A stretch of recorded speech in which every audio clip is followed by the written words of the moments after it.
Brat mi każe robić rzeczy, a ja nie chcę robić rzeczy, bo tu są lisy. Ja się boję lisów.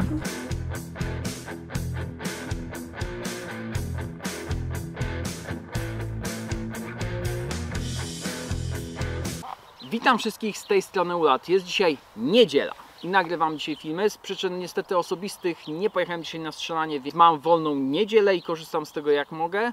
Pojechałem po prostu nagrać cokolwiek, bo wiadomo, materiały się kończą, czas mi się też kończy, więc taki dodatkowy wolny dzień, który poświęcę na tą robotę, jest jak najbardziej dla mnie pozytywny, więc nie ma co się ociągać i bierzemy się do roboty. Dzisiejsza replika na recenzji to replika, o którą wielu z Was prosiło. Naprawdę miałem wiele pytań konkretnie o repliki z tej serii.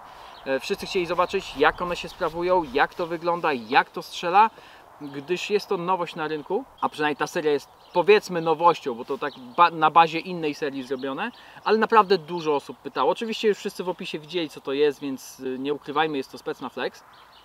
Ta replika nie została kupiona z mojej kasy, tylko podczas jednego ze streamów zrobiłem po prostu zrzutkę na tą replikę. Ja osobiście nie czułem potrzeby nagrywania tej recenzji, więc nie chciałem wydawać na to swoich pieniędzy, ale jako że Wy o to prosiliście, to uznałem, że jak naród chce i chciałby się zrzucić, to spoko. Wstępnie zakładałem co prawda, że zbiorę, powiedzmy, uda się zebrać połowę kwoty, a resztę dopłacę ja i ściągniemy repliczkę, będzie spoko, ale udało się zebrać całość.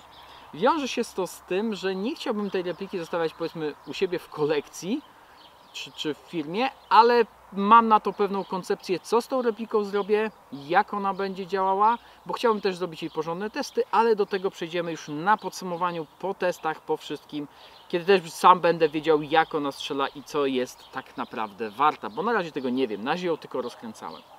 I żeby już nie przedłużać, przechodzimy do pudełka, no bo jak już wszyscy wiecie, mówimy o specnie flex, czyli tym cudzie technologii. Jedna od razu rzecz.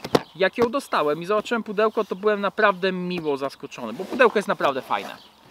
Pudełeczko naprawdę ładnie się prezentuje. Jest to, od razu Wam powiem, bo nie powiedziałem chyba wcześniej, SAF01. Czarna. Całkiem ładne pudełko, naprawdę fajne. Jak ostatnio chwaliłem G&G za pudełka, to jest pudełko na podobnym moim zdaniem poziomie. Bardzo ładnie się prezentuje. Co prawda ustabilizowanie repliki w środku może nie jest takie rewelacyjne, ale samo pudełeczko jest naprawdę spoko. Mamy feature'y, mamy wpisane, że tu jest lufa 603 precyzyjna i tak dalej. Mamy komorę rotacyjną, magazynek S-Mag, co prawda high cap, nie jakiś mid cap. Mamy tutaj opis, jak się wyjmuje sprężynę, się wymienia i tak dalej, i tak dalej. Ja ostatnio na pudełka też zacząłem zwracać uwagę ze względu na to, że tych pudełek mnie się przez długi czas na szafie walało sporo i po prostu tak z czystej ciekawości porównuję sobie ostatnio nawet pudełeczka. Ale to, jak pudełko wygląda, to dla większości z Was jest mało ważne. To, co Was raczej interesuje, to co jest w środku. I co mamy w środeczku? Zaczniemy od papierologii. Mamy spis testu kontroli jakości od Specny.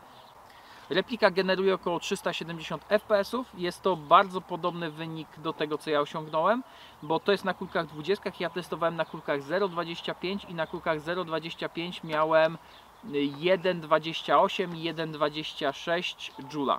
Więc wynik bardzo zbliżony do tego, co mamy tutaj, bo tutaj mamy jakieś 370, więc jak najbardziej spoko. Dalej mamy instrukcje w kilku językach, między innymi po polsku. To nie jest kilka stron i każda strona jest w innym języku, tylko mamy wszystko napisane ciutkiem i po prostu każdy opis jest w kilku językach równolegle wytłumaczony, więc też spoko. Instrukcja dość obszerna, tłumaczą, jak zmienić sprężynę, jak ułożyć baterię nawet w różnych kolbach. Jest też, jak regulować chopka, co i jak, więc moim zdaniem jak najbardziej pozytywnie. Dalej mamy zestaw naklejeczek. Tak samo jak ostatnio w Edge'u było. Są naklejeczki, różne serie, czerwone jakieś tam przedruki. Dlatego, bo ogólnie Specna Flex chyba dostała taki czerwony design, jeżeli chodzi o pudełko i tak dalej. Zresztą jak widzieliście, to i takie naklejki w tym klimacie są.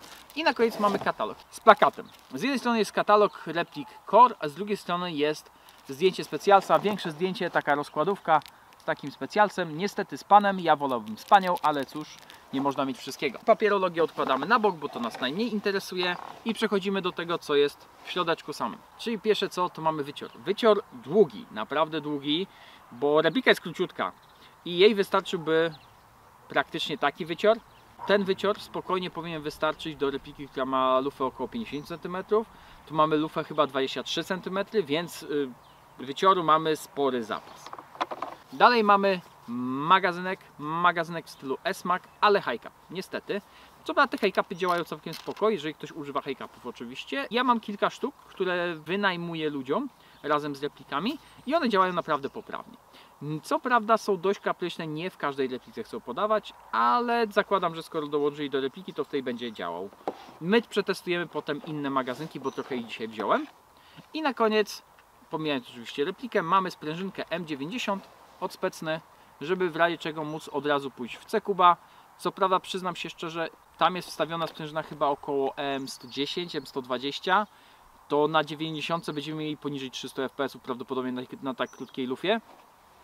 Więc zwracam na to uwagę, że może byłoby lepiej tą sprężynkę sobie lekko przyciąć do limitu 350, no chyba że macie jakieś inne limity, a ewentualnie dokupić sobie potem mocniejszą sprężynę jako tą mocniejszą do lasu czy coś. I to co nam ostatnie zostaje oczywiście w opakowaniu, to sama repliczka. Tak ona się prezentuje, od razu pokażę Wam z wyciorem. O, ten wycior mniej więcej powinien być tej długości i by jakoś tam wystarczył, czyli powiedzmy z zapasem to byśmy mieli tyle, czyli mamy 2 razy taki wycior jaki potrzebujemy. Moim zdaniem bardzo fajnie, bo czy przedłużenie lufy, czy założenie tłumika nie musimy nic rozbierać, po prostu będziemy mogli wyczyścić, więc moim zdaniem bardzo fajny wist. Bądźmy szczerzy, nic ich to nie kosztuje, czy długi, czy krótki wycior, a daje pewne możliwości i moim zdaniem bardzo dobrze. I bierzemy się za opis zewnętrzny repliki. Oczywiście od razu zaczniemy od tego, co wielu z Was pytało, czyli o to, czy replika się mocno ugina. Replika pracuje, ale nie jest to jakaś takie tragiczne uginanie, jak można by się spodziewać po nazwie. Ona nie jest taka flex, jak ludzie, jak ją nazwali, naprawdę. I powiem tak, no Maniek testował w porównaniu z Cymą 500 serią, które uginały się bardzo mocniej. Ja nie mam Cymy, ale testowałem, patrzyłem jak uginają się Dragony i jak uginają się Spartaki, bo takie repliki mam u siebie i one uginają się dużo mocniej. Porównałem ją do tego jak ugina się względem Double Eagle'a i ugina się bardzo podobnie jak Double Eagle te kompozytowe, nawet nie wiem czy nie troszkę mniej, więc pod tym względem jest moim zdaniem ok. Naprawdę ja jestem pod tym względem pozytywnie zaskoczony, bo bałem się, że będzie gięła się strasznie. To co się gnie najbardziej to tutaj na prowadnicy kolby to połączenie, bo tutaj jest to wszystko najdelikatniej połączone. Od razu się wypowiem co na temat osi, bo to testowaliśmy na streamie. Ja nagrywałem endoskopem jak to wygląda. Nie wiem czy uda mi się nagrać endoskopem oś w tej replice.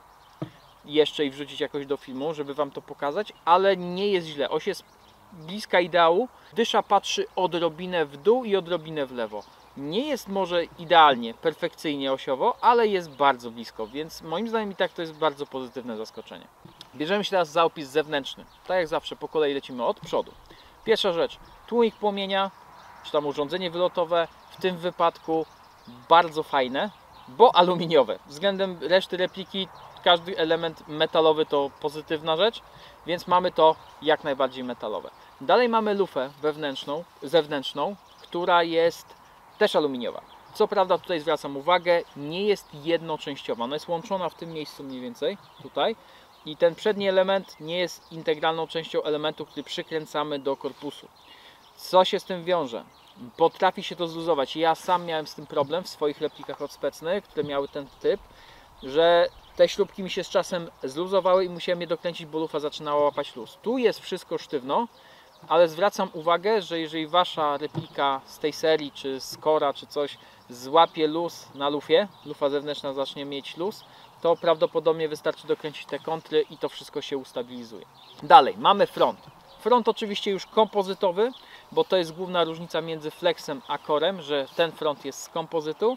I tutaj mamy front w jakimś układzie URX, a przynajmniej w tym klimacie co URX, z tym, że w URX-ach standardowo te otwory są gwintowane. Tutaj tego nie ma. Są po prostu otwory, nie ma w nich żadnego gwintu, więc jeżeli chcielibyśmy tutaj przykręcić standardową szynę URX, to będzie problem. Dodatkowo w zestawie nie dostaliśmy też żadnych dodatkowych szyn, ani śrubek, ani nic, więc jeżeli chcielibyśmy coś tutaj montować, to musimy kupić szynę na przykład URX i do niej nakrętkę, zdjąć front, wtedy to jakoś skręcić. Nie ukrywam, nie będzie to proste. To trochę moim zdaniem minus. Lepszy byłby chyba pełny lis, jeżeli już tak robimy. Chyba, że byłby kompozytowy, więc nie byłby bardzo ciężki. Z przodu i na dole mamy oczywiście, po bokach z przodu mamy szyny lis, takie dość krótkie, do jakichś akcesoriów, na dole również. Plus na górze mamy pełną szynę lis z jakimiś tam otworami. Szczerze mówiąc, nie mam pojęcia po co. Nie widzę dla nich zastosowania. Wagi też, bądźmy szczerzy, raczej nie zmniejszają, więc to bardziej dla designu. I z tyłu mamy gniazda na kudeki, dwa z prawej i z lewej strony. I to są inserty metalowe. Nie jestem pewien, czy jest to stal, czy aluminium. Obawiam się, że aluminium, a wtedy może być problem z ich trwałością. Ale są, więc coś tam możemy na tym powiesić. Tym bardziej, że replika jest dość lekka, więc takie inserty mogą spokojnie nawet w niej wytrzymać. I co? Przechodzimy do środkowego body. Maksymalnie klasyczne, bez żadnych udziwnień, bez żadnych przetłoczeń, wszystko klasycznie. Ja tu w ogóle może Wam pokażę całą replikę, bo w sumie zapomniałem.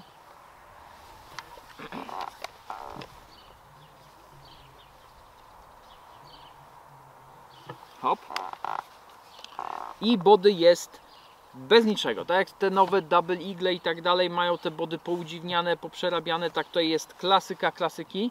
Wszystko obłe, klasyczna MK, bez żadnych fanabeili. Klasyczny spust, klasyczny chwyt pistoletowy z kompozytu. Wszystko tak klasycznie jak się dało. Oznaczenia niezbyt palne, ale zaraz do nich przechodzimy. Mamy tak, znaczek na Magwellu mamy Specna Arms, najpierw logo, potem opis Specna Arms, kaliber 5,56 mm NATO i jakiś numer seryjny.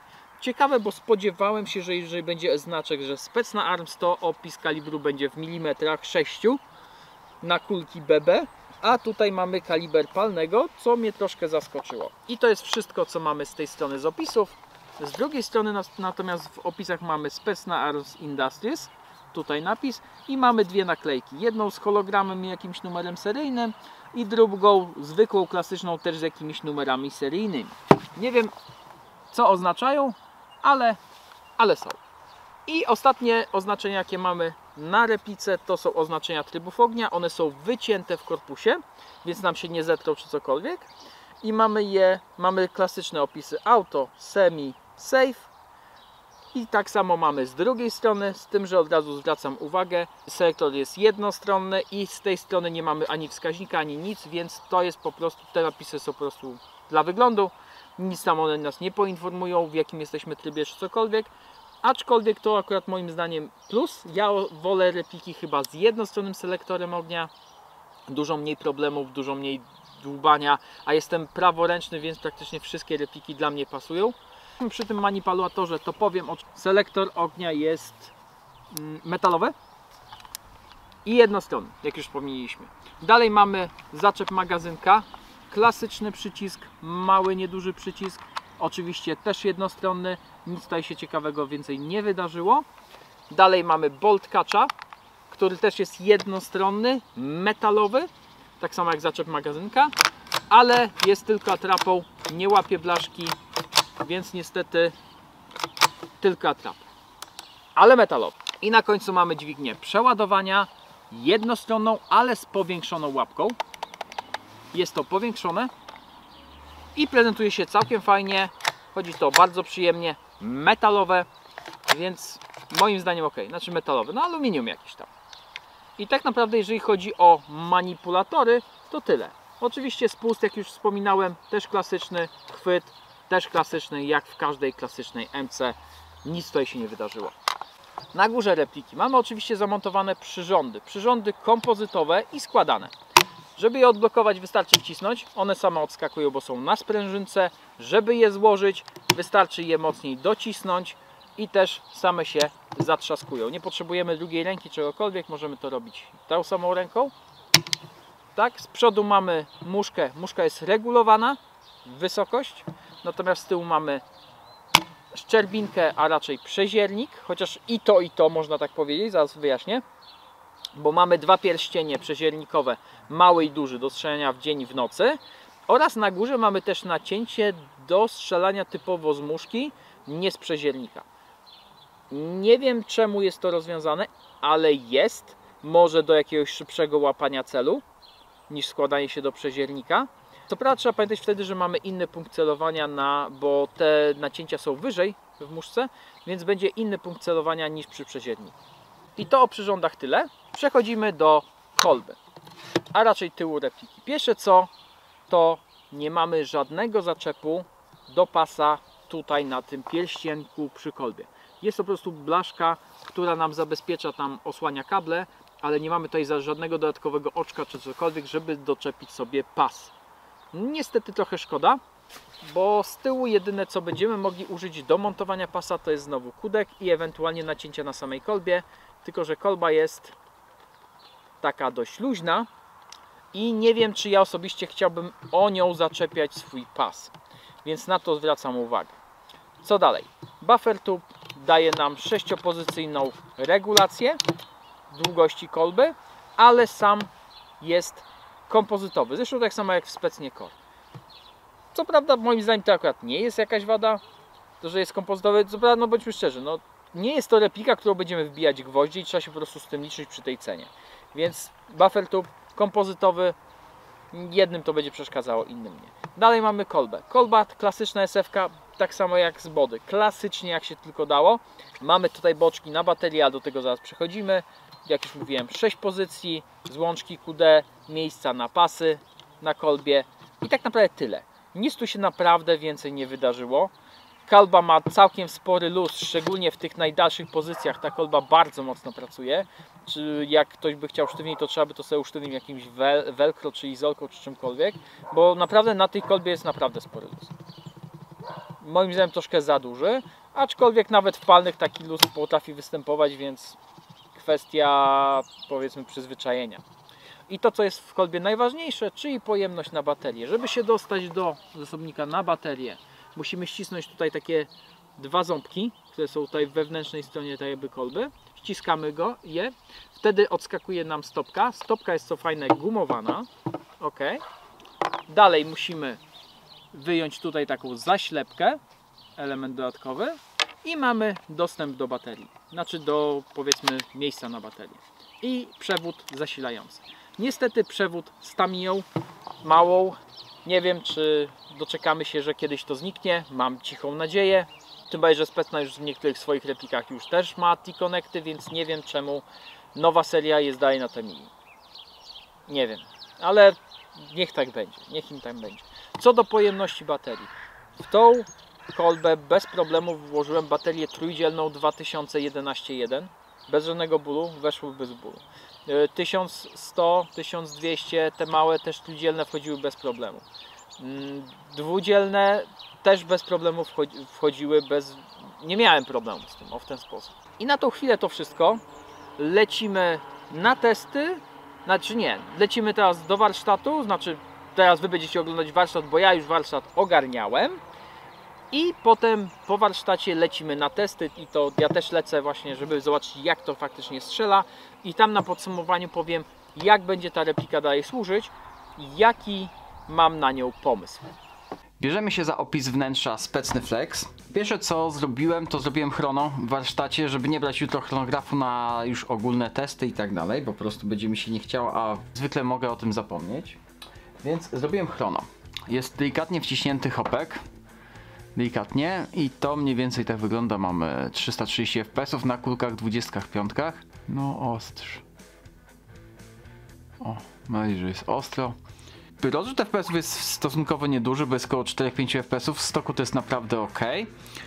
No, to bierzemy się teraz do środeczka. Zdejmę kolbę, bo ona też tu będzie trochę zaburzać to wszystko. Nie wiem, czy uda mi się to pokazać na filmie, na recenzji, ale ogólnie jeżeli chodzi o pracę gearboxa, znaczy body, to powiem Wam szczerze, nie jest źle. Owszem, pracuje, ugina się i tak dalej, ale nie jest źle. Jest naprawdę w miarę ok. Ja nie mam się za bardzo do czego przyczepić. Replika ogólnie pracuje jak każdy kompozyt, ale moim zdaniem jest mniej flex niż bym się tego spodziewał. Więc moim zdaniem pozytywnie. To bierzemy się teraz tak naprawdę za środeczek. Pierwsza rzecz oczywiście, czyli wyjmujemy sobie górną część body i sprawdzimy jak tam wygląda wnętrze, jak wygląda sama komora hop-upu, gumka i tak dalej. Klasyczna rotacyjna komora od Specny, kompozytowa. Powiem wam szczerze, ja do tych komór nie mam za bardzo zastrzeżeń, one naprawdę działają poprawnie. Daje się je spokojnie uszczelnić, bez większego bólu, odrobiną teflonu, w razie czego jeżeli gumka jest luźna, ale one naprawdę działają ok. Więc to nie jest jakaś zła komora, w moim odczuciu. Jedyne co, to trzeba zwrócić uwagę, bo ten kompozyt potrafi trzasnąć. Bardzo często zdarzało nam się, że te komory pękały. W tym miejscu, jeżeli pękł nam szkielet, to po prostu siłą rzeczy ta komora się rozpadała, nie jest ona jakaś wyjątkowo mocna. I wyciągamy gumeczkę, gumeczka czarna, standardowy dystanser i gumeczka czarna, standardowa, klasyczna gumka z klasycznym elementem podkręcającym. Ja nie wiem, czy to uda się pokazać. Nie jest może bardzo miękka, ale nie jest też tak twarda jak na przykład ta, którą mieliśmy ostatnio w Edge'u, więc jest bez tragedii. Lufka bardzo lekka, mosiężna, długości 23 cm. I to tyle, jeżeli chodzi o zespół lufy. Zespół komory. To odkładamy na boczek razem z całym frontem. Nam to już nie będzie potrzebne. I bierzemy się teraz za już wnętrze, powiedzmy, głównej części repliki. Wyciągnęliśmy prowadnicę i mamy od razu dostęp do szybkiej wymiany sprężyny, jak to zazwyczaj w Specnach, Core i podobnych, czyli tu mam dokładnie ten sam system. Sprężynka, jak widać, typowa Specna, dość krótka, bardzo, powiedzmy, szeroki zwój. No rzadko te sprężyny widuję i to jest, obstawiam, że jakieś M110, M120 specnowskie. Cokolwiek byśmy nie dali, to raczej będzie lepsze od tej sprężyny. Prowadnica bez łożyska, kompozytowa, szybkiej wymiany. Tyle. Silnik Advance Motor. Nie wiem, co to znaczy w Specnie. Czy to jest ten standardowy, czy to jest faktycznie jakiś tam lepszy. Na pewno nie jest to neodyma, żadnych innych tutaj parametrów nie widzę. Ciężko powiedzieć. Mamy aż 4 śruby, które trzymają chwyt pistoletowy. Wszystkie 4 gwinty i 4 otwory są zajęte śrubami, więc zero oszczędności w tej płaszczyźnie. Z dodatkowych rzeczy pozytywnych w chwycie mamy gwinty trzymające stopkę. No wyostrz, błagam. O. Mamy inserty z metalowymi gwintami, więc nie zerwiemy ich tak łatwo. Więc też na plus. Troszkę się bałem, ile elementów będzie metalowych w tej replice i na przykład zaczep magazynka na szczęście jest metalowy, więc ok. W dobrym kierunku. Bo nie ukrywam, trochę się bałem, że będzie więcej plastiku. I w ten oto sposób wyjmujemy szkielet gearboxa. To nam już nie będzie potrzebne. Nie mamy żadnego boltkacza, żadnego nic. Szkielet też wygląda dość standardowo. Rozkręcamy to. Zobaczymy, co to warte. Pyk. Otwieramy. Jak już mamy otwarte, to zaczniemy od okablowania elektroniki. Okablowanie jest stosunkowo cienkie, ale nie jest bardzo sztywne, więc to z układaniem nie będzie problemu. I nie są to jakieś najgorsze przewody na świecie. Nie jest to też rewelacja, ale te przewody są ok. Mamy klasyczny stycznik, mamy klasyczny przerywacz, klasyczną blokadę spustu. Wszystko klasycznie, jak to było możliwe. Zero MOSFETów, zero jakichś dodatkowych bajerów elektronicznych, nic tutaj więcej nie ma. Co do smarowania, to smarowanie jest, jakby to powiedzieć, smarowanie jest. To znaczy, oczywiście mamy tutaj posmarowane ścianki z niewiadomych przyczyn. Mamy posmarowane zębatki i zębatki są posmarowane ok. I tak jak spodziewałem się, że będzie tu za dużo smaru, to tutaj smaru jest w granicach normy. Nie ma go za dużo, nie ma go za mało. Moim zdaniem jest jak najbardziej w porządku. Nie ocieka to wszystko jakoś bardzo smarem, ale wszystkie elementy, które powinny być nasmarowane, są nasmarowane. Zębatki też wyglądają przyzwoicie, klasyczna, Specna, żadna to rewelacja, ale też żadna to tragedia. Zwracam wam od razu uwagę na ilość podkładek, jaka jest nałożona na zębatkę, na przykład środkową. Ja te podkładki zostawiam, zaraz zobaczymy, czy one są ustawione tak, żeby te zębatki się ładnie pracowały, ale jeżeli chodzi o podkładkowanie, to widzę duży upgrade w Specnie, naprawdę. Anty-rewers i ostatnia zębatka. To też oczywiście nadzidane tutaj smaru na blacie, nie wiem po co, ale jest. Dość gruba zębata z grubym blatem. No dobra. Ten temat mamy omówiony. I sprawdzimy jak podkładkowanie. Czy coś ociera, czy nic nie ociera. Ja to potem jeszcze przesmaruję na swoją modłę. Jak będę składał. Ale do sprawdzenia jak chodzą zębatki i tak dalej. Fajnie jakby tego smaru nie było aż tyle. Smar jest go ok, ale sam smar jest mocno klejący. Taki nie za fajny, bym delikatnie powiedział. Co do ilości smaru ok, ale jakość smaru to już tam troszkę inna sprawa. No oczywiście ma to swoją zaletę, bo będzie się trzymał dość ładnie na przekładni i tak dalej, ale no jest mocno lepki, więc ma tendencję do zasysania się i tak dalej. Taki no bardzo gęsty jak na smar w replice. No to sprawdźmy jak z podkładkowaniem. Na zębatce tyłkowej jest minimalny luz, naprawdę minimalny. Zębatka środkowa też ma minimalny luz. Zębatka silnikowa, ta najniższa, ma trochę więcej luzu. Nie wiem czy to będzie widać.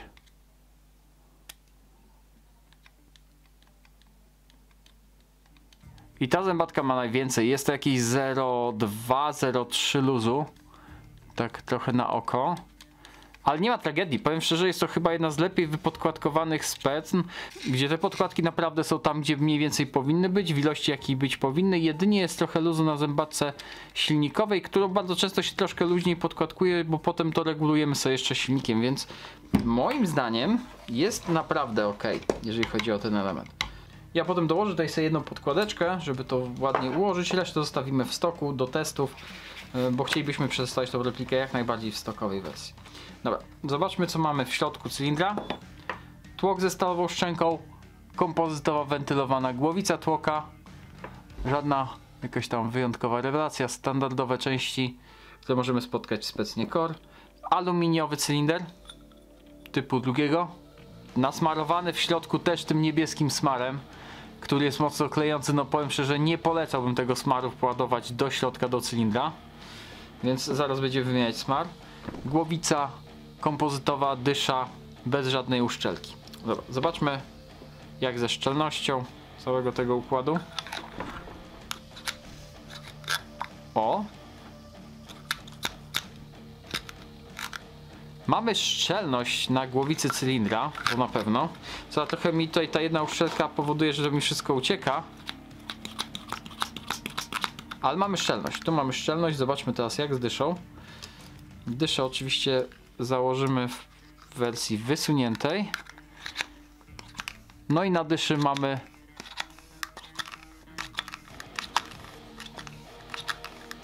drobny ubytek powietrza. Pneumatyka, ta część pneumatyki jest ok. Sama dysza nie jest w pełni rewelacyjna. Ja to przerobię, zaraz przesmaruję na nowo, poprawię podkładkowanie. Jesteśmy na teście Specna Flex.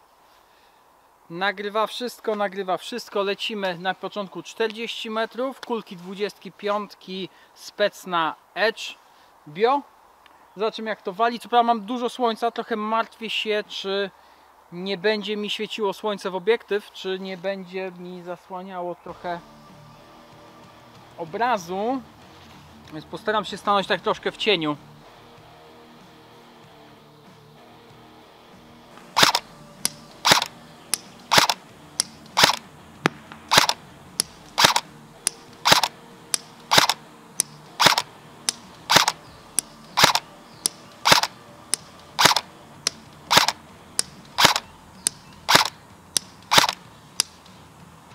Semi bez problemu, strzelamy z S-Maga, mid-capa.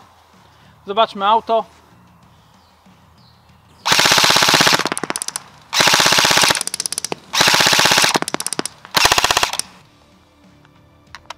I po kulkach podał bez problemu do końca.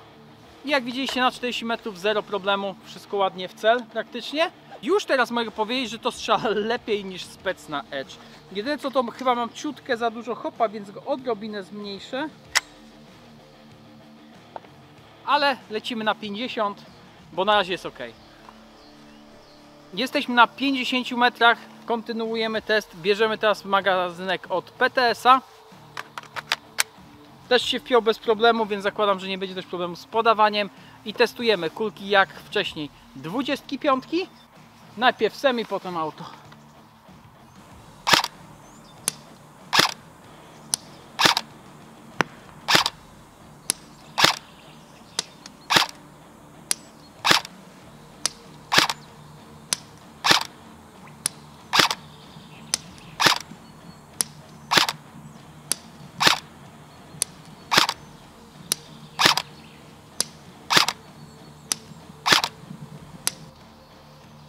Na semi 50 metrów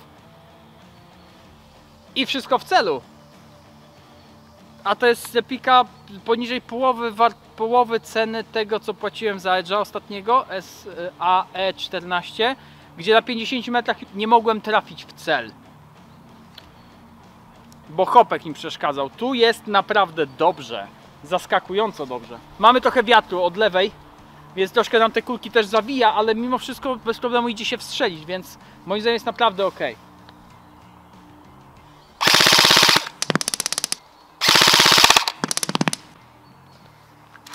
Skończyły się kulki, więc zmieniamy magazynek. Teraz idzie G&G kompozytowy. O, ale wpiął się za drugim podejściem. I lecimy dalej z automatem.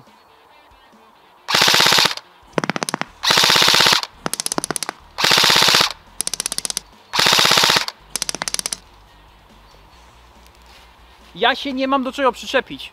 To naprawdę strzela ok, a to jest tylko 370 fps, 1,20 chyba 6 Joula i kulki tylko 25, a my idziemy na 60 metrów i ja się nie boję, że powiedzmy będę w stanie trafić. Obstawiam, że będzie trzeba zrobić poprawkę, ale trafić powinno się udać, bo strzela naprawdę przyzwoicie.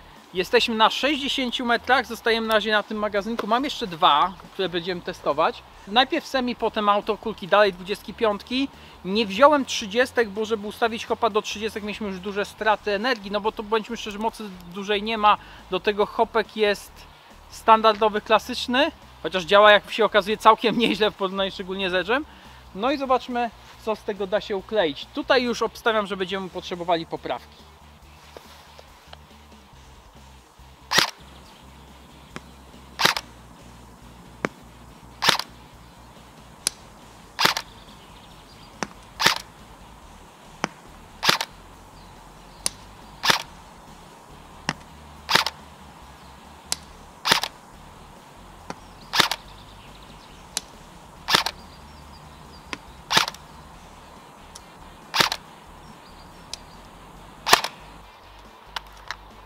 Niestety wiatr też nie pomaga, bo teraz zaczęło nam wiać w drugą stronę.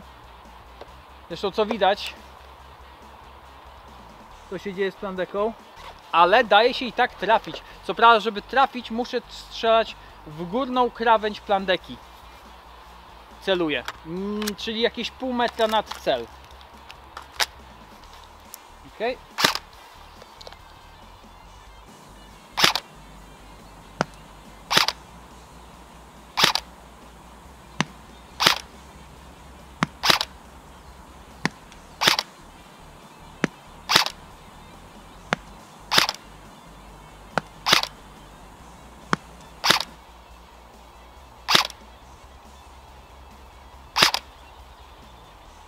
Nie no, wieje strasznie, niestety, i na to odległość po prostu jest masakra, więc na 60 metrów trafienie z tak słabej repliki przy tak lekkich kulkach będzie raczej niemożliwością.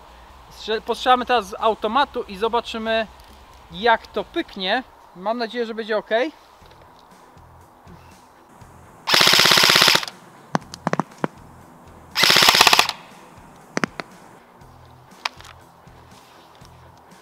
Dobra, kraj tak podawał też bez bólu. Został nam jeszcze jeden magazynek. Jest to spec na Rilmak 30, więc dużo kulek nie mamy, ale do strzelania samego automatycznego wystarczy. Wiatr się troszkę uspokoił, więc mam nadzieję, że będzie w miarę.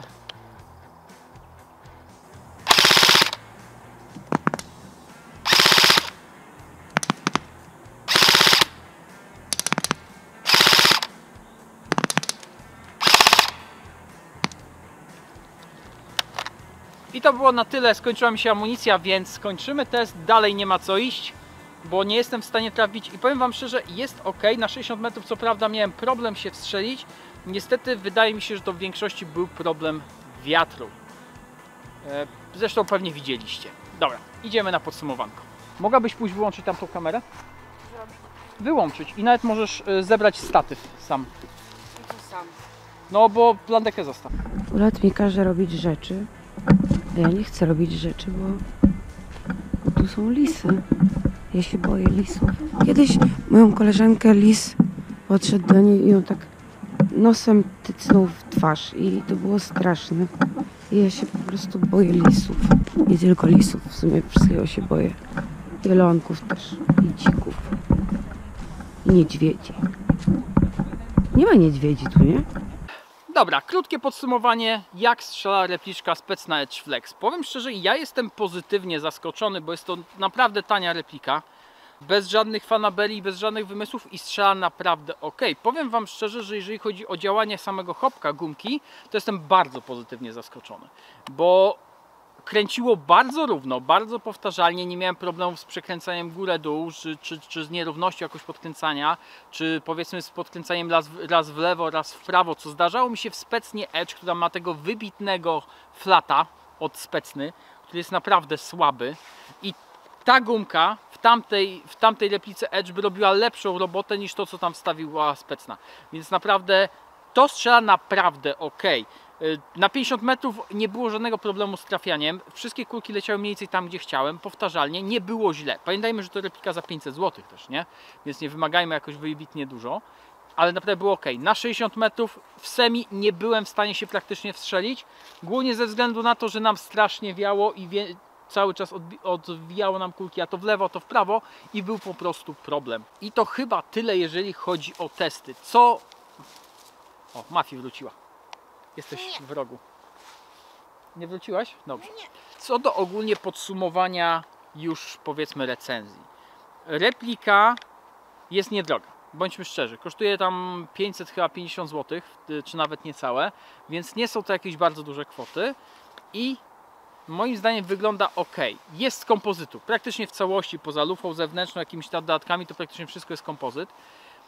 No wiadomo, przez to się ugina, przez to nie pracuje jakoś tam rewelacyjnie, nie ma idealnej osi, nie ma rewelacji, ale nie jest też źle. To jest replika za 500 zł i to, co trzeba jej oddać, że jest to replika w tej półce cenowej chyba, która, jeżeli chodzi o celność, wypada najlepiej, bo lepiej od Double Eagle, bo Double Eagle mają naprawdę słabą gumkę hop-up, która działa gorzej niż to, co jest tutaj. Moim zdaniem jest to dość ciekawa propozycja, z tym, że ja osobiście bym sobie jej nie kupił, bo mimo wszystko to jest replika za jakieś 500 zł, 500 z hakiem, w której nie dostajemy nic więcej poza podstawowymi rzeczami. Żadnego MOSFET-u, żadnych dodatków, ani baterii, ani ładowarki, nic nie mamy, wszystko musimy jeszcze dokupić. Za podobne pieniądze, niewiele drożej, możemy kupić choćby Double Eagle'a. Ok, fakt, on będzie miał gorszą gumkę, będzie gorzej strzelał, ale dostaniemy naprawdę fajny MOSFET, pneumatykę na podobnym poziomie, mechanikę też, ale ten MOSFET w Double Eagle naprawdę robi robotę. I w Double Eagle po zmianie samej gumki, mimo wszystko tamta replika moim zdaniem będzie lepsza, więc Double Eagle wyjdzie troszeczkę drożej, ale w momencie, kiedy rozważałbym wydanie 500 coś na tą, albo w sumie powiedzmy 600 coś na Double Eagle'a, to bym dołożył. Chyba jeżeli tu i tak musimy jeszcze dokupić baterię, dokupić ładowarkę, więc dalej te koszty jeszcze wzrastają, więc procentowo dołożyłbym prędzej do Double Eagle'a. No chyba, że naprawdę jest to nasz limit finansowy i nie możemy sobie na to pozwolić. Więc na to zwracam uwagę, że sorry, w tej chwili moim zdaniem ta replika po prostu nie wytrzymuje konkurencji kompozytowych Double.